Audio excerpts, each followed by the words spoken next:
예, 오늘은 이 그리스도를 알자라는 그런 제목으로 한번 같이 살펴보기를 원합니다.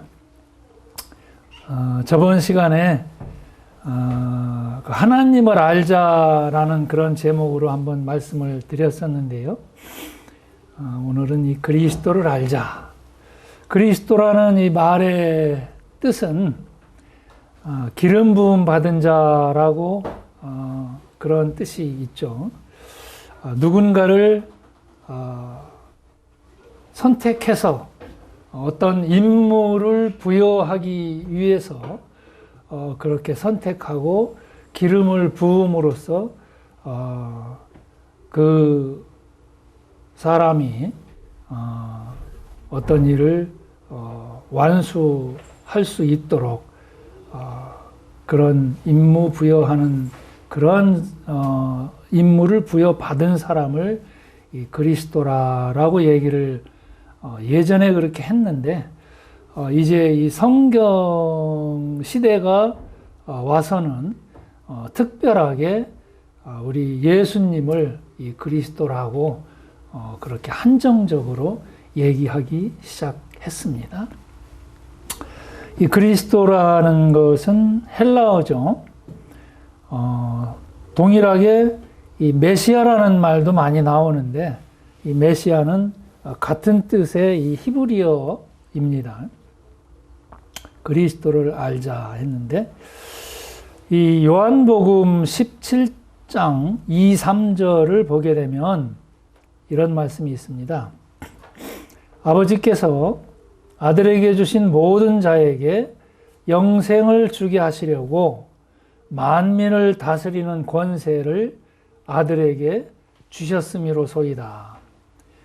영생은 곧 유일하신 참 하나님과 그의 보내신 자 예수 그리스도를 아는 것이니이다. 그래서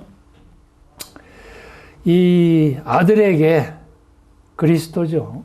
하나님께서 기름 부음 받으신 그 아들에게 모든 만민을 다스리는 권세를 주셨다. 이렇게 되어 있어요.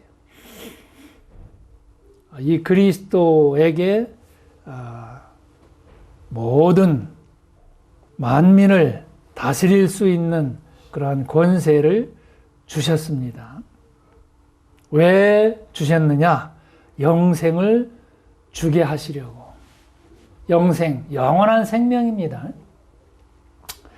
17장 3절을 보면 영생이 그럼 무엇이냐? 영생은 곧 유일하신 참 하나님과 그의 보내신 자 예수 그리스도를 아는 것이다.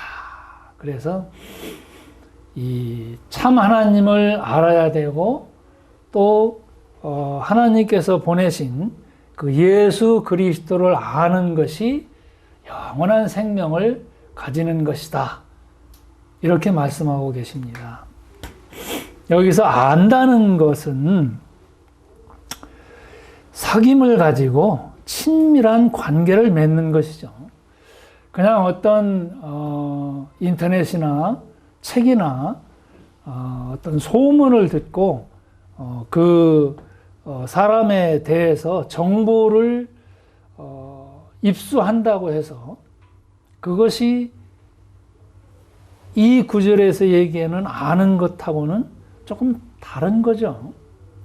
이 안다는 것은 이 상호작용입니다. 여기서 얘기하는 안다는 것은 그냥 지식을 습득하는 게 아니라 사귐을 가지는 거예요. 저희들 뭐 남녀 간에 서로 사귈 때도 그러잖아요. 너 나하고 사귈래? 해가지고 이제 사귐이라는 게 시작이 되는데 이 친밀한 관계가 시작되는 서로가 서로를 알아가고 또 서로에 대해서 경험해 가는 이것을 안다라고 하는 거죠. 하나님에 대한 어떤 소문을 듣고 하나님에 대한 지식을 많이 가지고 있고 그리스도를 내가 성경을 통해서 잘 알고 있다 하더라도 하나님이 나를 모르신다면 그거는 서로 간의 관계가 아무런 의미가 없는 거죠. 그냥 지식으로 끝나고 마는 겁니다. 여자가요, 한 남자하고 결혼을 할 때는 그 남자에 대한 이 관계가 정보도 물론 필요하겠지만 그 남자와의 서로 간의 상호 관계가 제대로 신뢰할 수 있는 관계, 믿을 수 있는 그런 관계가 아니라면 이 여자는 남자에게 자기의 일생을 걸을 수가 없잖아요. 어떻게 결혼이라는 걸 쉽게 그렇게 할 수가 있겠습니까? 이 남자는 나에 대해서 어떻게 생각하는가? 나는 이 남자를 또 어떻게 생각하는가? 서로 간에 그런 상호 관계가 제대로 되지 않으면 신뢰가 없는 겁니다. 안다는 것은 그런 의미지요. 하나님, 저번 시간에 말씀은 드렸는데 먼저 참 하나님을 알고 그리고 그의 보내신 자 예수 그리스도를 아는 것이 영생이다. 오늘의 제목은 그리스도를 알자인데 먼저 이 하나님을 잠깐 소개를 하지 않으면 안 될 것 같습니다. 하나님은 어떤 분이신가? 하나님의 그 속성과 성품이 있지요. 하나님의 속성, 영원하신 분입니다. 창조주이시지요. 모든 만물을 창조하시고 만물을 다스리고 계시고 또 영원히 창세 전부터 창세 후까지 시간이라는 개념이 없으신 분이에요. 그게 영원이지요. 또 공간적인 개념도 없으십니다. 무소부재하시다라는 그런 말씀을 들어보셨을 텐데 무소부재하십니다. 지금 이 시간에 여기에도 계시고 또 지구 반대편에 미국에도 계시고 동일한 시간에 언제든지 어디에서든지 존재하고 계시는 분. 우리는 사람이라 1차원적이에요. 한 사람과 한 사람만 서로 대화가 가능합니다. 그런데 하나님은 무한 차원이시기 때문에 지금 이 순간에 나하고도 함께 말씀하실 수가 있고 또 동시에 어디 저 칠레나 어디 저 아프리카에 있는 다른 사람과도 또 같은 시간에 얘기할 수 있으신 무한 차원이신 그런 하나님이시지요. 또 전지전능하신 분이십니다. 우리의 마음속에 있는 것, 이 온 세상의 모든 피조물들의 특성과 성향과 어떻게 될 것인지 모든 것을 다 알고 또한 모든 것들을 자기 마음에 원하는 대로 행하실 수 있는 그런 전지전능하신 하나님이십니다. 그게 하나님의 속성이지요. 또 하나님의 이 성품을 보면 사랑과 겸손과 온유와 오래 참으심과 또 거룩하심과 이러한 성품들을 가지고 계세요. 그 하나님의 성품 중에 대표적인 것이 사랑과 공의입니다. 하나님의 거룩이지요. 공의. 공의라는 것은 언제 누가 어떤 상황에서 들어도 아, 그것은 옳아 라고 얘기할 수밖에 없는 아주 공평한, 공정한 이러한 의로움을 가지고 계시다는, 하나님이 말씀하시는 것은 어느 시대 어느 누구에게나 다 옳은, 이것을 우리는 공의다, 거룩하신 분이시지요. 그래서 이 하나님은 거룩하시고 공의로우신 분이기 때문에 거룩하지 않은 것에 대해서는 반드시 심판하실 수밖에 없어요. 심판을 하셔야만 하나님의 공의가 제대로 작동을 하는 것이지요. 하나님이 거룩하시다. 그 불의한 것을 그냥 봐주시지 않는 것입니다. 그리고 이 하나님은 공의로우신 분이시기 때문에 이 심판하시는 그 본인의 위치를 다른 사람에게 양보하지도 않고 포기할 수도 없어요. 왜? 하나님만이 거룩하시기 때문에 하나님만이 그 공의로우신 그 기준대로 심판하실 자격이 있으신 분이에요. 또 하나님은 사랑이십니다.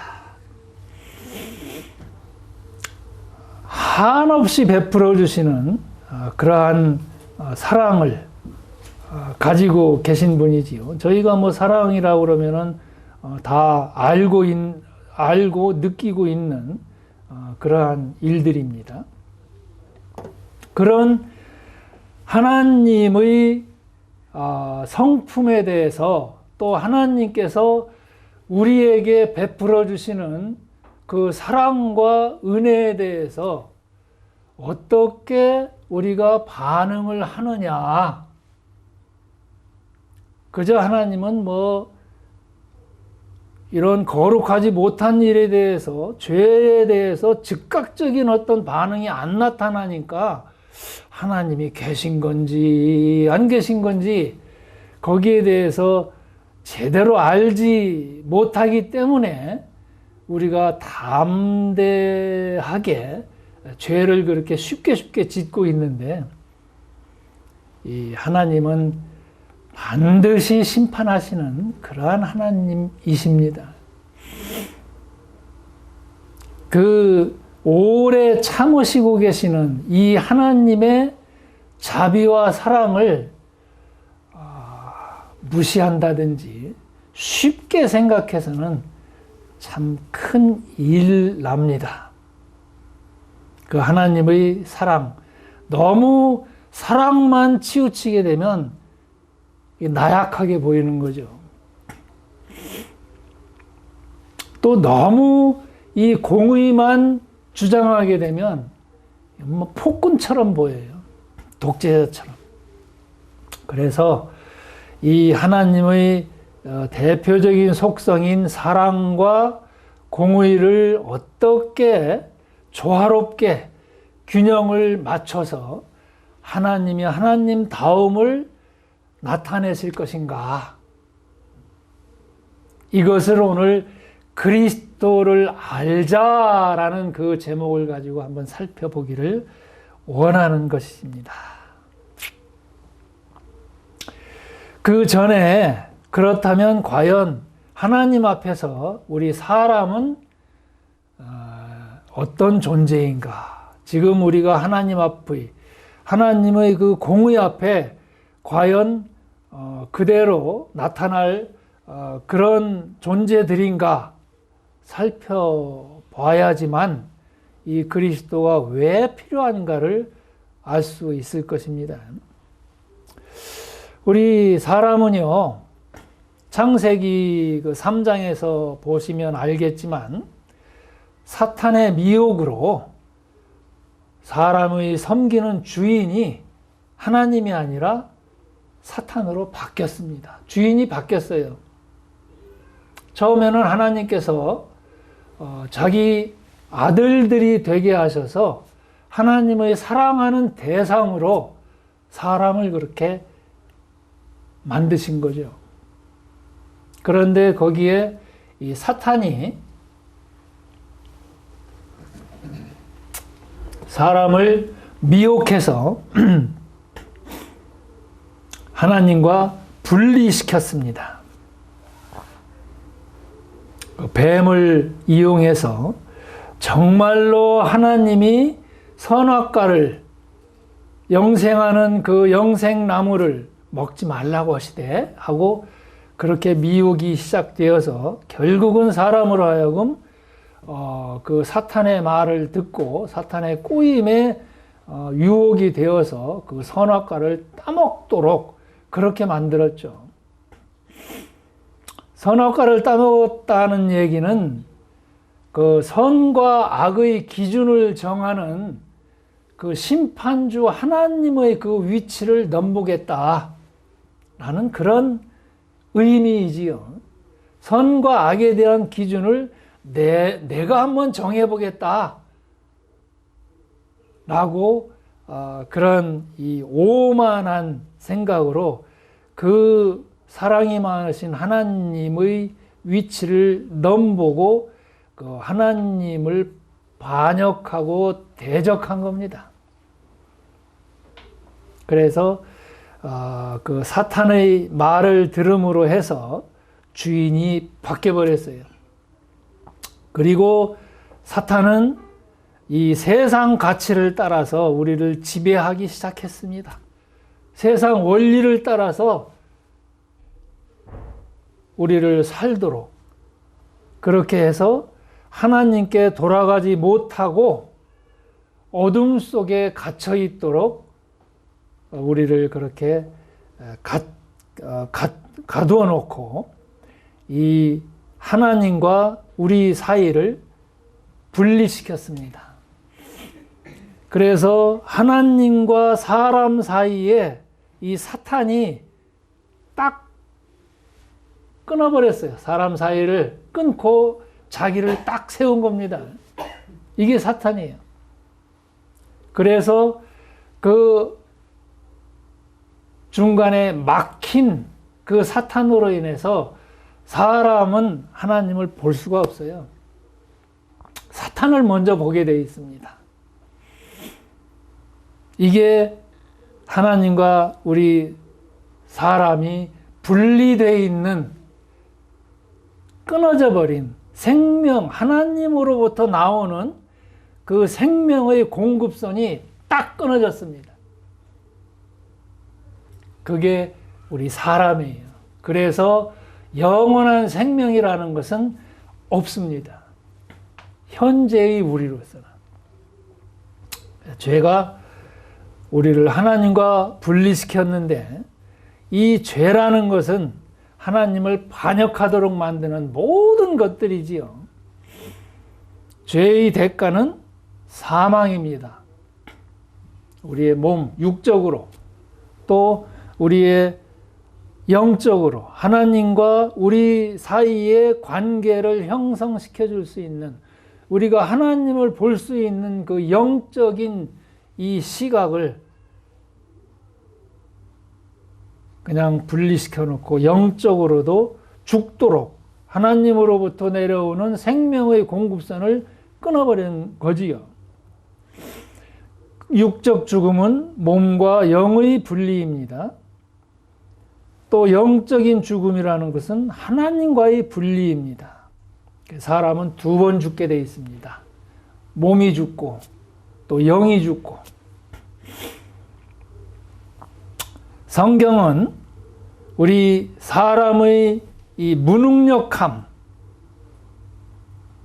이 죄를 우리가 어떻게 처리할 것인가, 이 죄로 인한 죽음을 우리가 어떻게 해결할 것인가, 이 죽음 앞에서 우리 사람은 무능력할 수밖에 없어요.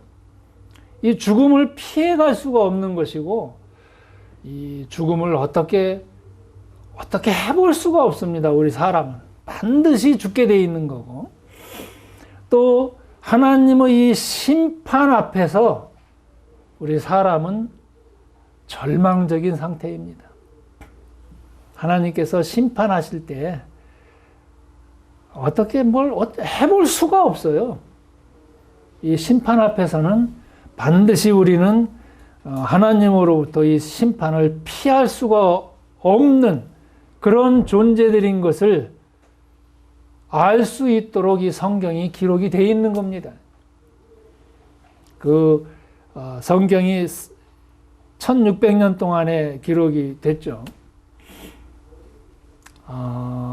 주님 오시기 전 한 2000년 전에 1600년 모세가 기록을 했었죠.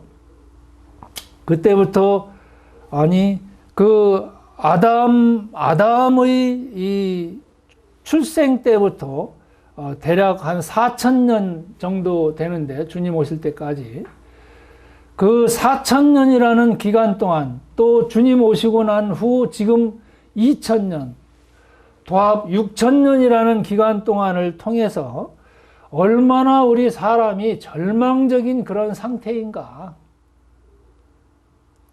이거를 보여주는 게 성경이고 그 기간 동안에 하나님은 또 얼마나 신실하게 우리를 구원하실 그 구속 사역을 이루어 나가시고 하나님께서 예언하신 하나님의 계획과 뜻대로 이루어 나가시는 그러한 신실하신 분이신가를 우리에게 알려주신 것이 이 성경입니다. 그래서 이러한 우리의 무능력과 절망적인 상태를 하나님과 다시 그 관계를 회복시키기 위해서 그리스도가 필요했습니다. 그리스도는 왜 필요한가? 이 하나님과 사람 사이를 단절시켜 놓은 이 마귀를 정복하기 위해서, 마귀에게 이기기 위해서 에덴에서 사람을 미혹하여 하나님과 격리하게 만들었던 이 마귀를 징벌하고 마귀에게 승리를 가지고 오게 하기 위해서 이 그리스도가 필요합니다. 사탄은 사람을 미혹해서 하나님을 섬기는 대신에 자기를 섬기게 했죠.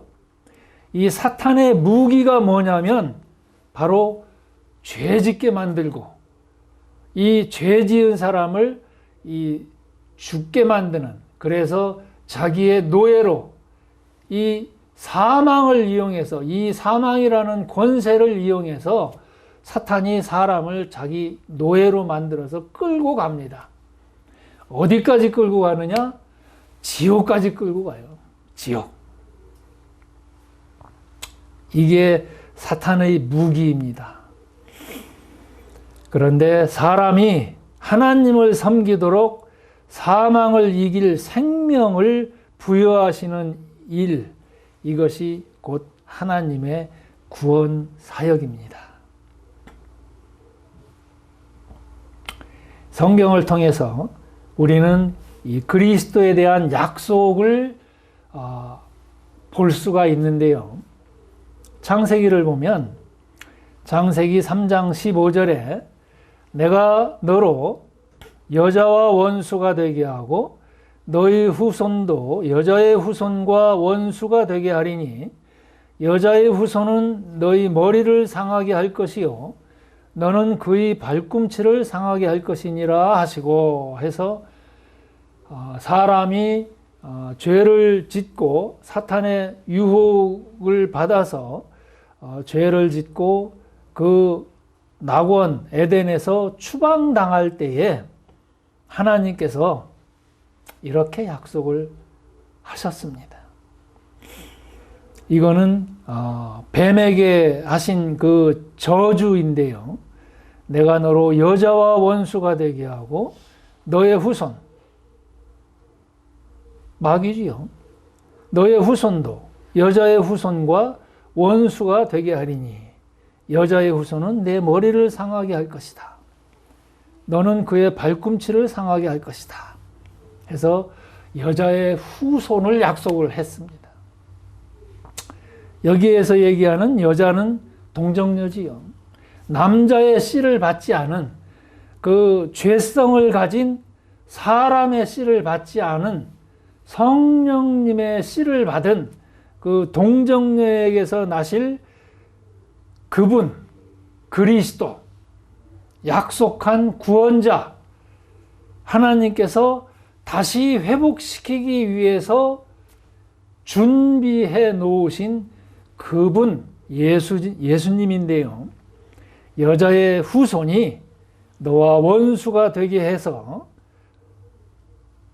그 여자의 후손은 너희 머리를 상하게 해서 승리하실 것이고 너는 그의 발꿈치를 상하게 해서 가는 길 못 가게 발목 잡고 결국은 십자가 위에서 죽는 데까지 그렇게 해서 사탄이 이긴 것처럼 그렇게 보이지만 그분이 너의 머리를 상하게 해서 너로 하여금 사탄을 승리하게 하는, 이기게 하시는 그분으로 만들 것이다 해서 창세기에서 그렇게 약속을 하셨습니다. 또한 이제 이스라엘이라는 나라를 먼저 선택을 하시고 온 세상 가운데 이 그리스도를 준비하기 위한 그러한 나라로 이스라엘을 선택을 하셨습니다. 그래서 그 이스라엘의 조상인, 유태인의 조상인 이 아브라함을 통해서 또 한 번 약속을 하고 계시는데요. 여호와께서 이르시기를 내가 나를 가리켜 맹세하노니 내가 이같이 행하여 너의 독자를 아끼지 아니하였으니 내가 너에게 큰 복을 주고 너희 씨로 크게 성하여 그 대적의 문을 얻으리라.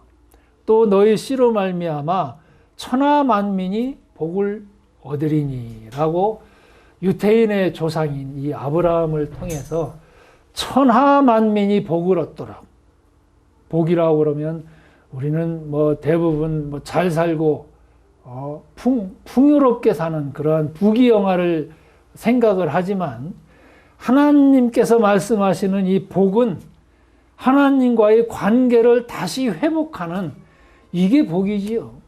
하나님의 생명선을, 그 생명을 공급받는 이것보다 더 큰 복이 어디 있어요?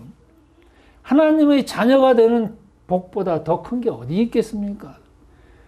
이 그리스도를 통해서 만민이 이 복을 받을 것이다 라고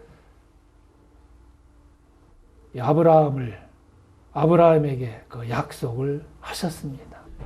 그래서 이 이스라엘은요, 온 세상 가운데 이 그리스도가 나실 것이라는 것을 알려야 될 그런 의무가 있고, 그 거룩한 하나님의 선택된 백성답게 거룩한 삶을 살면서 온 세상 가운데 하나님을 알리고 하나님의 사랑이 어떠한 것을 나타내야 되는 이러한 임무가 부여된 그런 민족들인데 실패했죠. 그 많은 것들을, 혜택을, 그 많은 하나님으로부터의 모든 혜택을 자기들만 위해서 사용을 하다 보니까 실패하고 말았습니다. 이 신약에 와서 마태복음에 보면 1장 21절에 아들을 낳으리니 이름을 예수라 하라.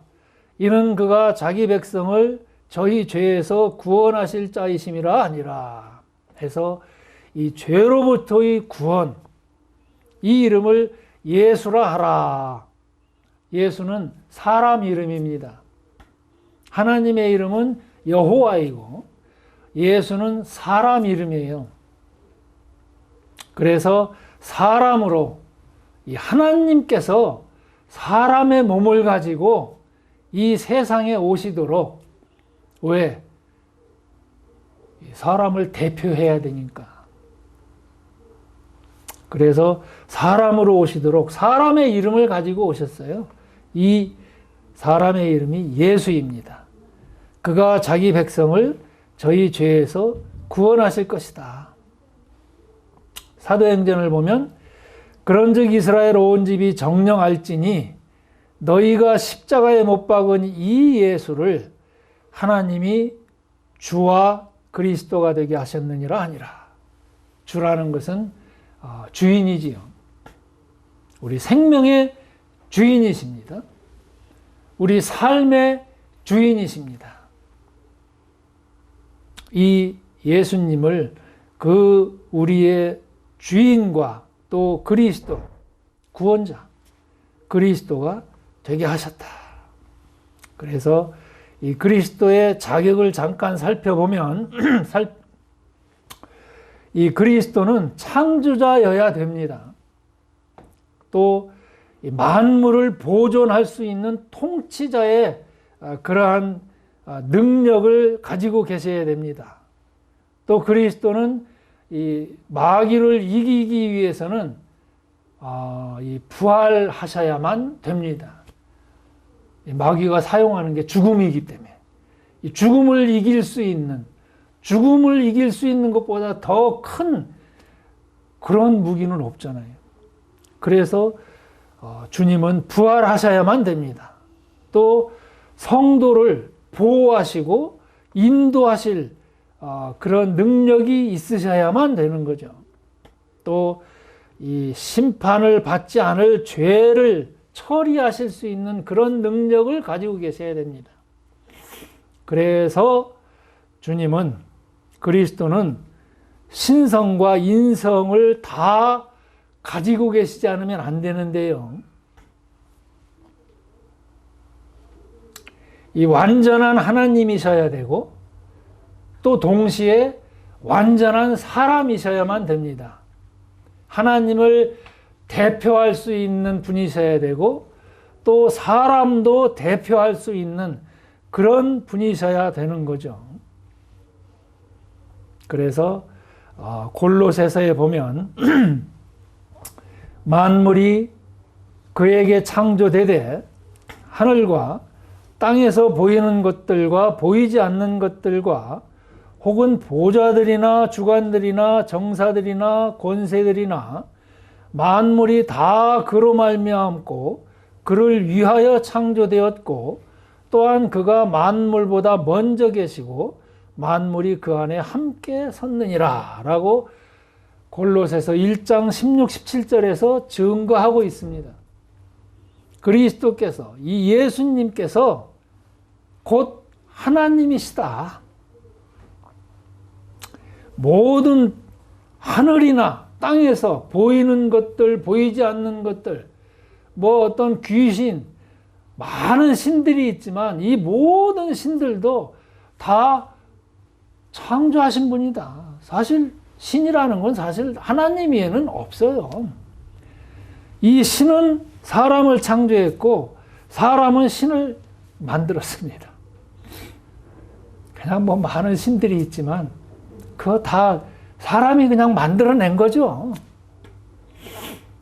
하나님은 사람을 창조하셨어요. 이 하나님보다 센 신은 없어요.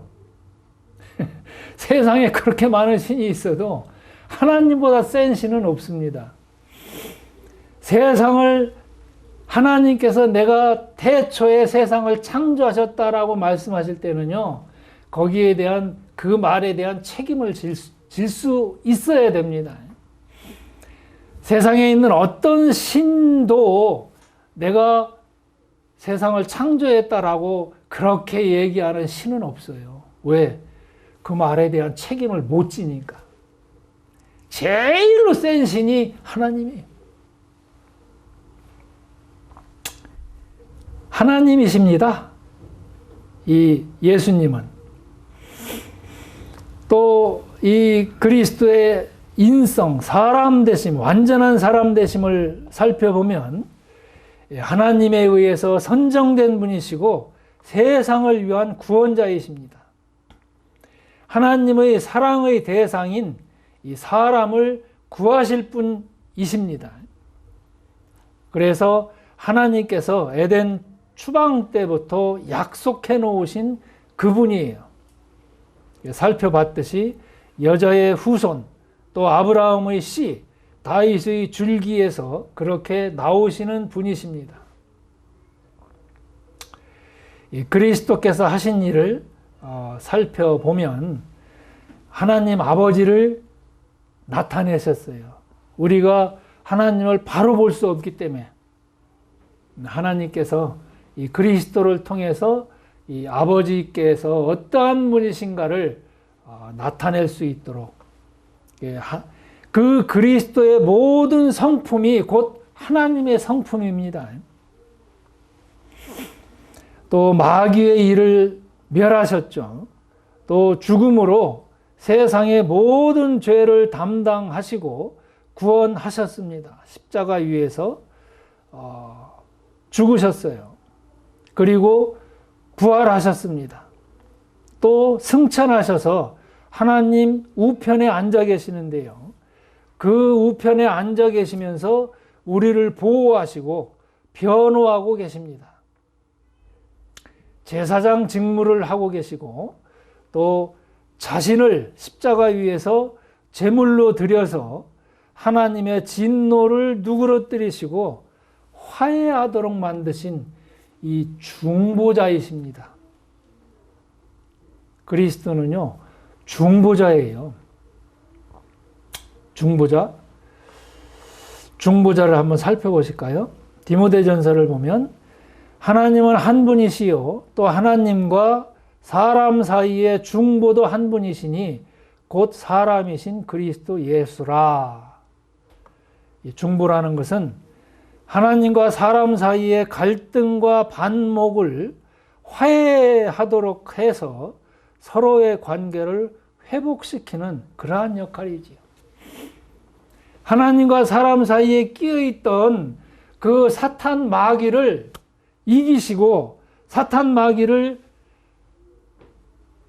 파괴하시고 그 자리에 이 중보자가 서셨어요. 그래서 다시 하나님과 사람 사이를 연결시켜주는 그런 역할을 하는 분, 이게 중보자 그리스도이십니다. 이게 중보자의 역할이에요.